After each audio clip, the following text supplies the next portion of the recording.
la cour de récré où l'on se cachait pour s'embrasser. Elle est passée l'époque où l'on collectionnait les images de tous nos harlequins préférés. Elle est passée. Alors, bonsoir à tous, bonsoir à chacun de vous et soyez les bienvenus dans la suite de la formation. Donc dans la première vidéo, la vidéo précédente plutôt, nous avions eu à aborder le module 0 qui a porté sur comment se lancer dans l'entrepreneuriat, comment développer le mindset d'un entrepreneur à succès. Alors ce soir, nous allons poursuivre le même module et nous allons parler cette fois-ci de comment devenir productif. Parce que, contrairement à ce que beaucoup pensent, l'entrepreneuriat est le domaine où vos résultats sont directement liés à votre capacité de production. Contrairement à la situation d'un employé qui a conscience qu'on lui a attribué quelques tâches qu'il doit juste se contenter de faire et à la fin du mois, selon son contrat de travail, il aura son salaire. Pour l'entrepreneur, ce n'est pas le cas. Et je crois que ce n'est plus quelque chose qu'on va vous apprendre aujourd'hui ou que vous allez entendre pour la première fois aujourd'hui.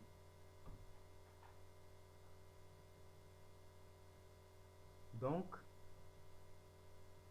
pour avoir un bon résultat, l'entrepreneur se doit de développer des techniques pour devenir plus productif.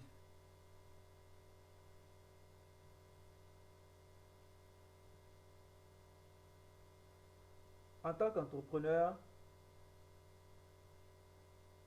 vous allez devoir apprendre à utiliser un des principes phares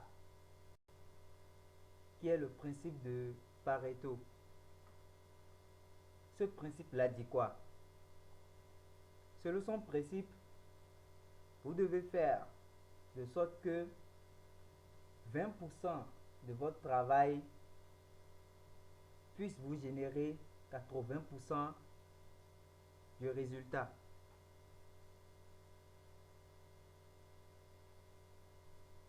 Je vous avoue que ce principe est souvent mal interprété par les gens.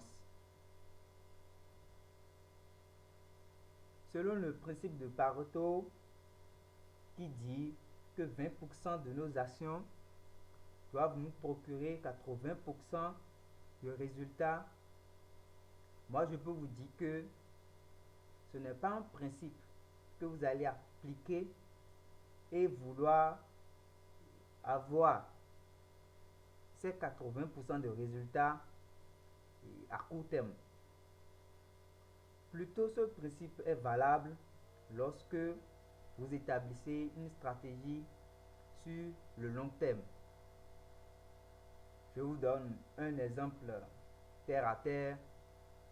C'est que selon ce principe dans votre travail, vous devez faire de telle sorte que, par exemple, sur 20 ans de carrière, 80% de mes 20 ans de travail puissent être le résultat de 20% de travail pendant ces 20 ans de carrière. Donc, essayez de comprendre ce principe comme je vous l'explique et non comme vous pouvez l'imaginer.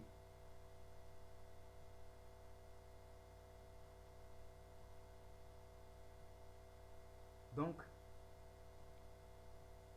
dans votre travail, vous devez fournir l'effort nécessaire pour préparer demain, pour préparer l'avenir, à ce que demain, vous n'ayez pas besoin de travailler autant qu'aujourd'hui, de travailler plus que vous n'en faites déjà aujourd'hui pour avoir plus de résultats. Parce que c'est fondamental. Quand on prend par exemple l'humain en général, nous avons une période d'enfance, une période de jeunesse, de grande énergie, et nous aurions aussi un temps de faiblesse. Donc moi, je conçois ce principe comme ça, où nous devons utiliser la période d'énergie pour préparer demain.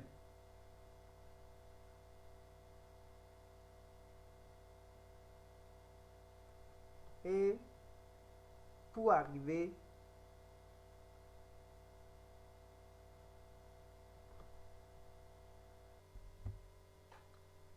donc je viens de recevoir un appel, nous allons continuer. Donc je disais tantôt que vous allez devoir utiliser votre temps de vive énergie pour préparer le lendemain. Donc vous qui suivez aujourd'hui cette formation, vous devez arrêter de travailler vertement. Vous devez arrêter de travailler sans penser à comment obtenir ces 80% de résultats en faisant 20% du travail.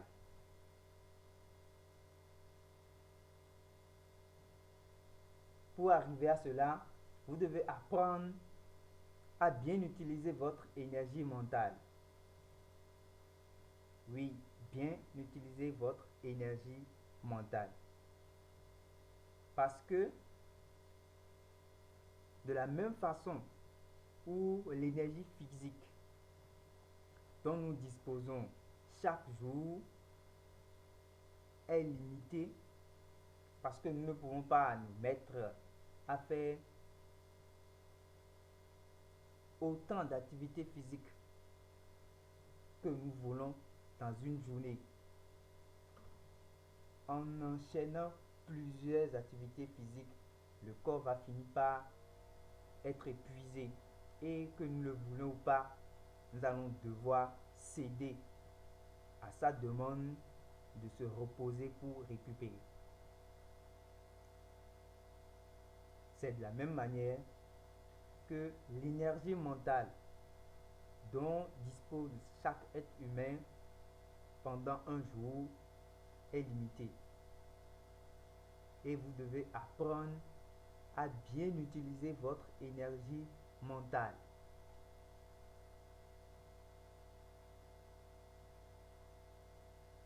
Pour ce faire, la meilleure façon est de prioriser les tâches les plus importantes. Vous avez une énergie limitée, quoi de plus juste que d'utiliser cette énergie-là pour faire les tâches les plus importantes.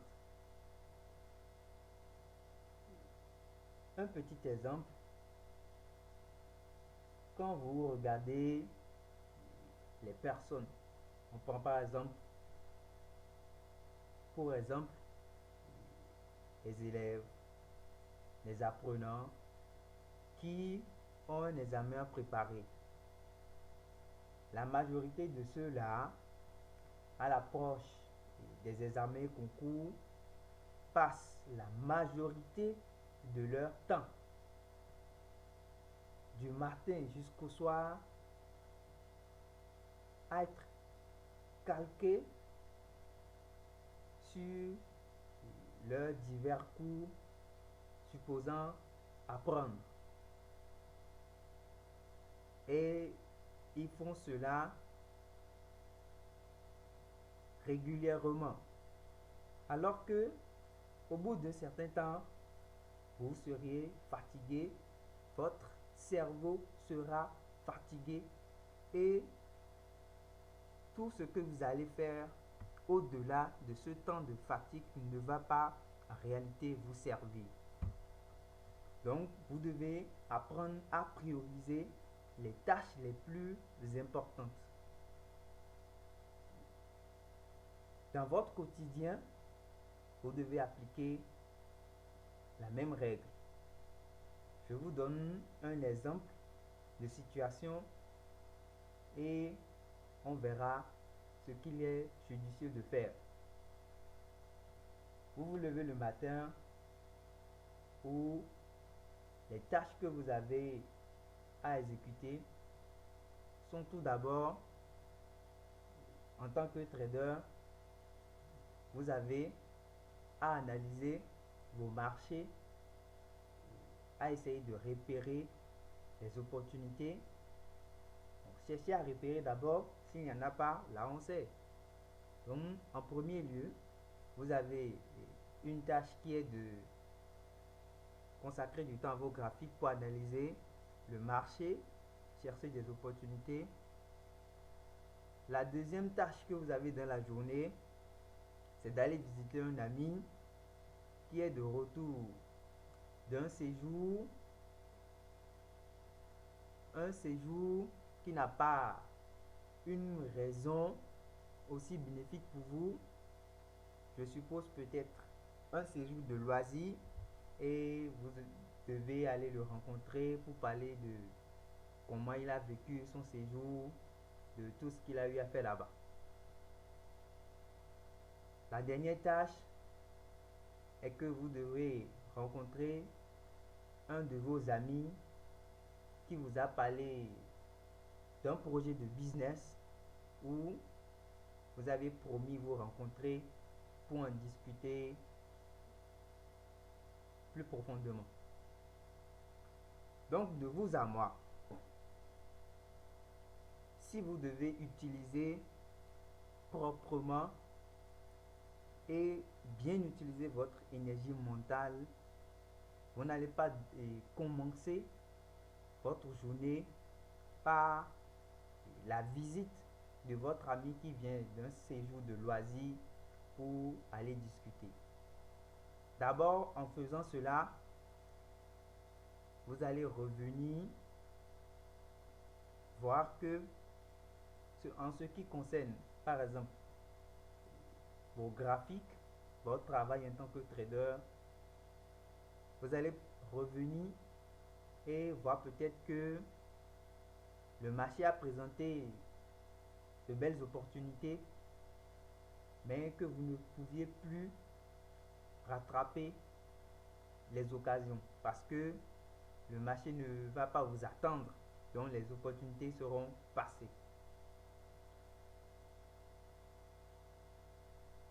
Donc pour bien utiliser votre énergie, il sera judicieux de commencer en premier par consacrer du temps à vos graphiques parce que d'abord vous êtes trader et que les marchés ne vont pas vous attendre.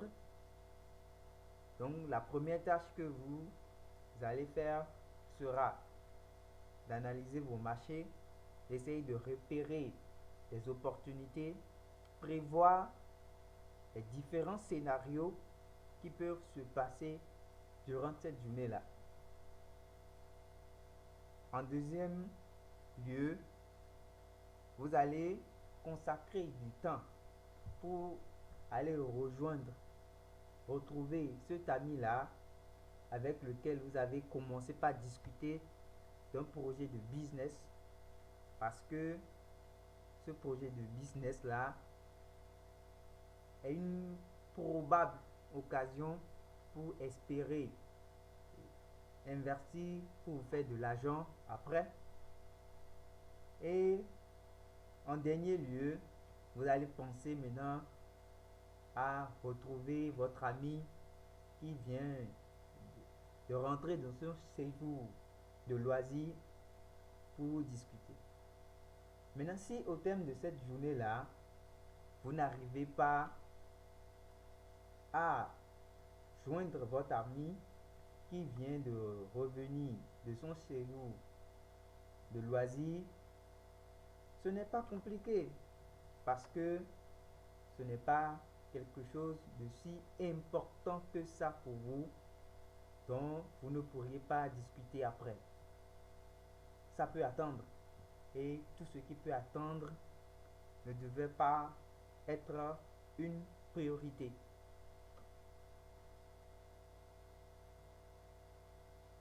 Pour optimiser votre énergie mentale, parce que oui, nous voulons bien utiliser notre énergie mentale, mais l'optimiser aussi serait mieux. Pour optimiser l'énergie mentale dont nous disposons en une journée, la technique de Pomodoro est une bonne technique qui peut vous aider. La technique de Pomodoro est une technique que vous devez adopter pour optimiser votre énergie mentale de la journée. Parce que consacrer du temps, consacrer de l'énergie mentale à faire un travail fatigue notre cerveau. Alors, nous allons devoir savoir combien de temps consacrer à chaque activité. Pour combien de temps nous allons exploiter l'énergie mentale de notre cerveau pour optimiser cette énergie-là. Donc, selon la technique de Pomodoro, il faut travailler 2 heures de temps maximum et prendre tout au moins 15 à 30 minutes de pause. Pourquoi prendre 15 à 30 minutes de pause? Parce que la pause va vous permettre de récupérer, de laisser votre cerveau récupérer de l'énergie pour pouvoir être plus efficace sur les autres tâches.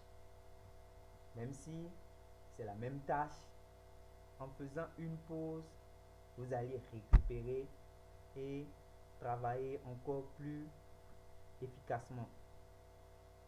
Vous pouvez varier en faisant 3 heures de travail, 45 minutes de pause, 2 heures de travail, 30 minutes de pause, ou pourquoi pas 1 heure de travail, au moins 15 minutes de pause et pas moins de 15 minutes.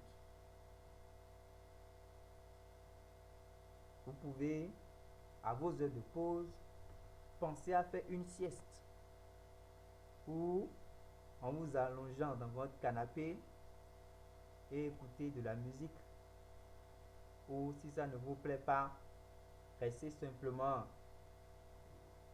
calmement là et laissez le temps s'écouler. Donc pensez à bien utiliser l'énergie mentale dont vous disposez durant une journée. Et pour arriver à devenir plus productif en appliquant ces 2 principes, vous allez devoir apprendre à vous fixer des objectifs à atteindre la semaine. Fixez-vous des objectifs à atteindre la semaine. Vous pouvez fixer ces objectifs-là selon votre business et des objectifs pour votre vie personnelle. Là, vous savez que en ce qui touche votre business, vous avez tel ou tel objectif que vous devez atteindre pour la semaine et vous avez d'autres objectifs que vous devez atteindre pour votre vie personnelle. Et il est bien de séparer les deux pour faire la part des choses parce que, comme on le dit souvent, il faut séparer la vie professionnelle de votre vie personnelle.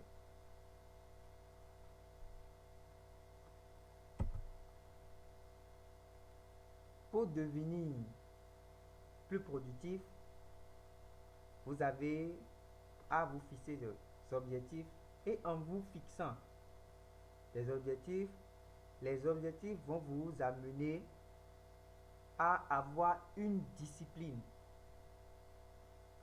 de travail pour pouvoir atteindre les objectifs que vous aurez fixés. Donc, vous allez devoir avoir un planning obligatoire. Parce que vous avez un objectif à atteindre, vous allez devoir vous fixer un planning et planifier ce que vous avez à faire la semaine pour atteindre votre objectif, pour atteindre vos objectifs. Donc tout ce que vous planifiez doit être fait. Tout ce que vous avez planifié de faire pour atteindre un objectif de la semaine, vous devez le faire. Vous ne devez en aucun cas trouver des excuses pour ne pas faire ce que vous avez planifié. Parce que ça y va de votre réussite. Donc vous devez être discipliné sur votre plan et tout ce que vous planifiez, vous devez le faire. Maintenant, cela ne sert à rien de vous bourrer de 10 objectifs, avoir une longue liste d'objectifs à atteindre, alors que vous-même vous savez que vous ne pourrez pas faire toutes ces choses-là. Ce qui est idéal, c'est de commencer avec moins de 4 objectifs, disons 2 à 3 maximum objectifs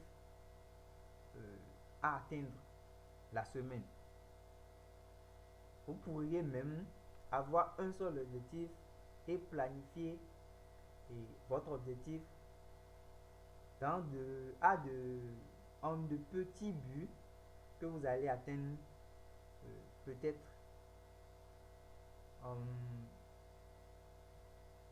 en demi de semaine jusqu'à la fin de la semaine.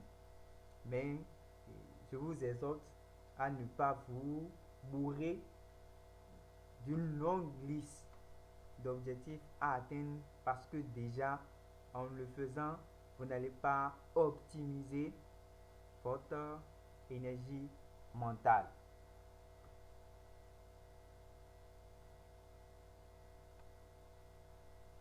Une des choses qui vous empêche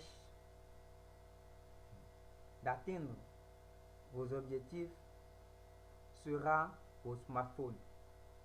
Oui, pour ceux qui aiment ces petits objets de la technologie, laissez-moi vous dire que les téléphones sont aujourd'hui la première raison pour laquelle beaucoup d'entre vous n'arrivent pas à faire même la plus petite des tâches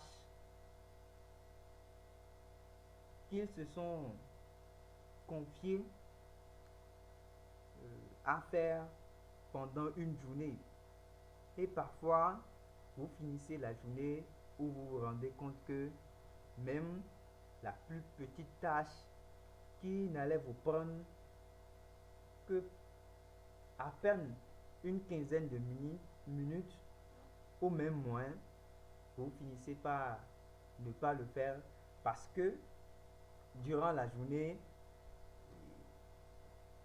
vous vous lancez à faire une chose, mais vous vous voyez détourné en temps, c'est une notification qui arrive et vous courez pour la consulter. En la consultant, vous êtes attiré par autre chose et banalement vous passez 2, 3 heures sur Facebook, WhatsApp à faire ce qui ne va pas vous servir, ce qui ne contribue pas à votre réussite, ce qui ne vous avantage pas dans votre travail parce que tout simplement ça n'a rien à voir avec votre travail, ça n'a rien à voir avec vos besoins, ça n'a rien à voir avec tout ce que vous allez devoir faire pour arriver à satisfaire vos besoins. Donc, en vous fixant un objectif et en planifiant les tâches que vous allez devoir faire pour atteindre ces objectifs-là, veillez à virer carrément au téléphone pendant les heures de travail. On ne dit pas de ne pas avoir le téléphone. On ne vous dit pas de ne pas avoir ces petits bijoux de technologie-là, mais il faut savoir les utiliser, il faut savoir vous en servir et que cela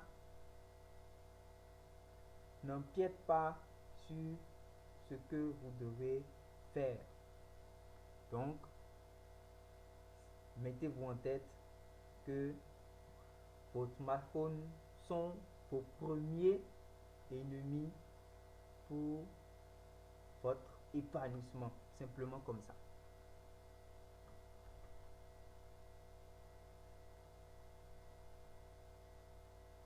Toujours pour la discipline afin d'atteindre vos objectifs,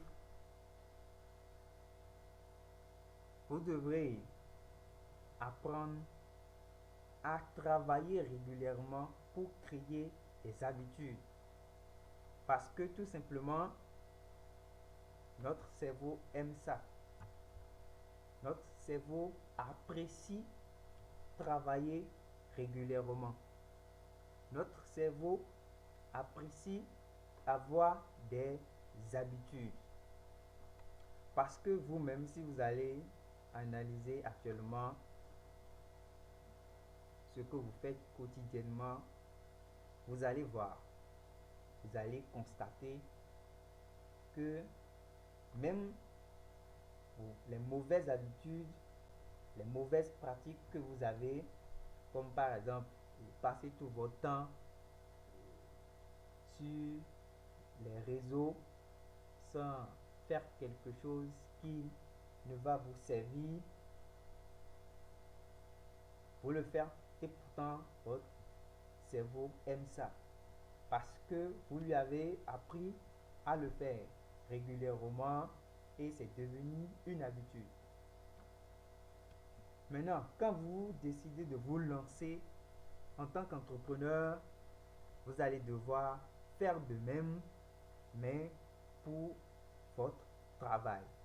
Vous allez devoir faire de même, travailler régulièrement et créer des habitudes de travail qui vont dans le sens de votre réussite dans votre projet, qui vont dans le sens de votre réussite dans votre domaine d'activité.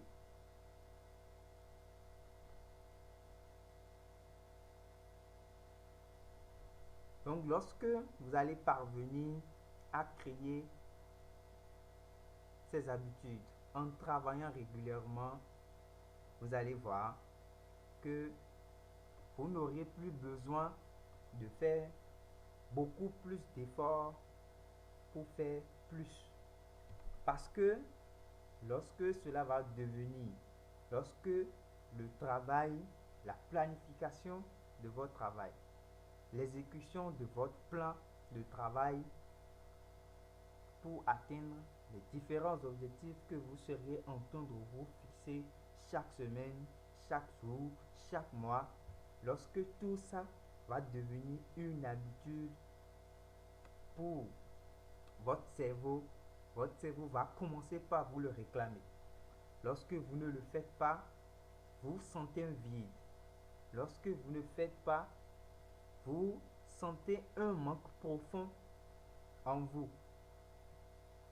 Alors vous n'aurez plus besoin de faire beaucoup plus d'efforts que ce que vous faites déjà pour accomplir ces mêmes tâches-là.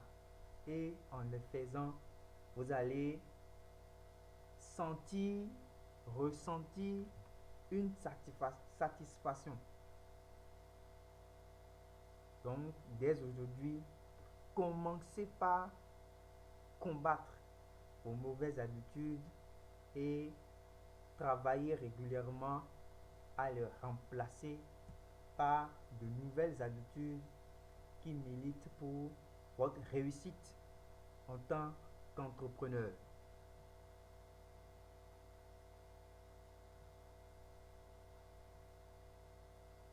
Vous allez devoir faire avec vous-même un contrat.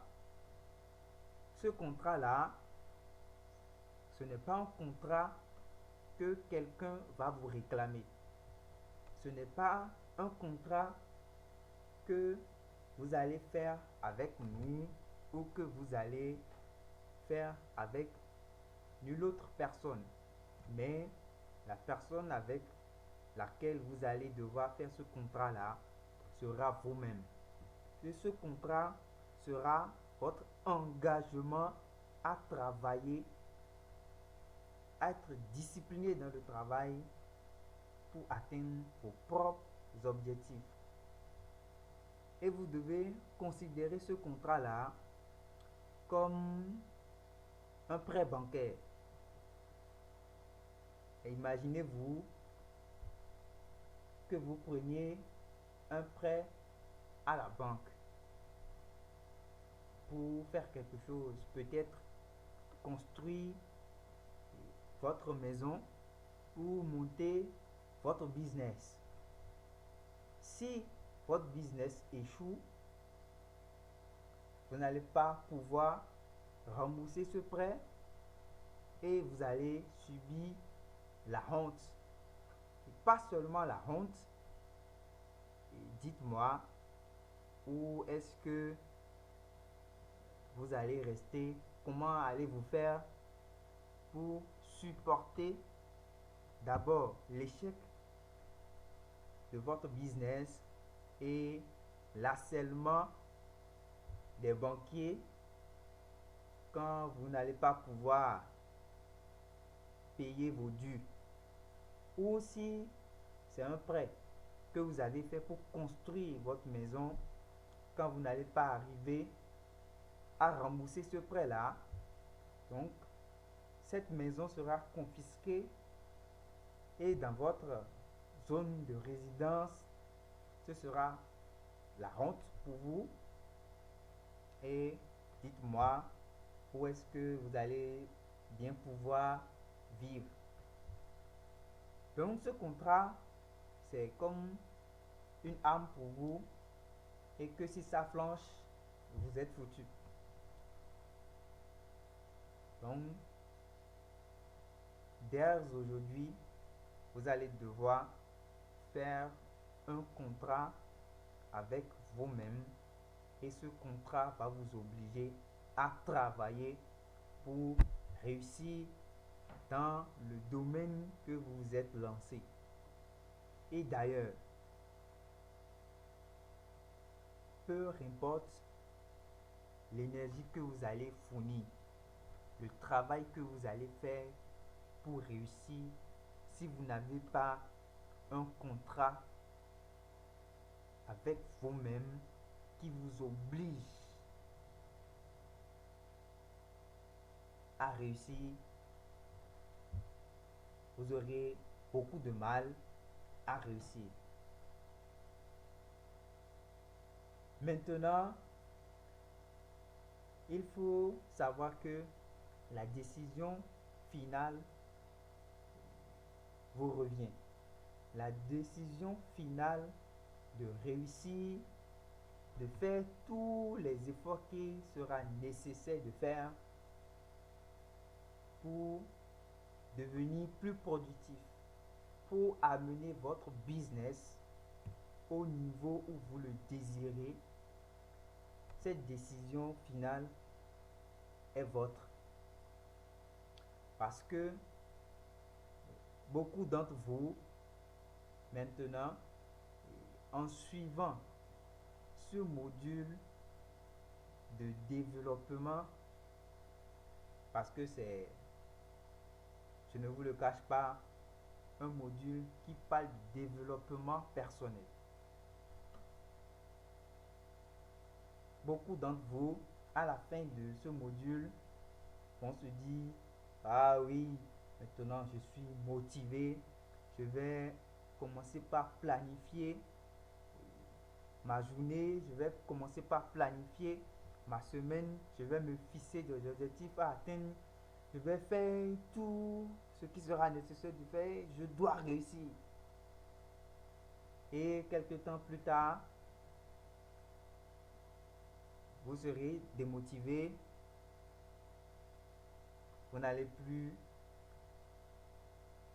faire vos tâches, vous n'allez plus programmer vos semaines comme vous voulez être promis au départ, et à la fin, pourquoi pas, votre carnet, votre agenda va finir au fin fond de votre chambre. Mais je ne vous conseille pas cela et je ne vous souhaite pas cela. Vous devez être motivé et être plus motivé dans le temps. Vous devez être motivé et encore plus motivé par la suite pour faire tout ce qu'il y a lieu de faire pour réussir. Parce que vous devez le réussir. Comme je vous l'ai dit à la séance passée, vous devez réussir parce que peut-être votre réussite sera ce qui va amener la réussite à votre entourage, la réussite à votre famille. Et si entre-temps, vous vous décidez à abandonner, à ne plus faire ce que vous devez faire, imaginez-vous, vous serez le responsable de l'échec de toute votre famille. De toutes ces personnes-là qui auraient pu profiter de votre réussite. Donc, soyez motivés et encore plus motivés par la suite et engagez-vous à faire tout ce qu'il y aura à faire pour réussir.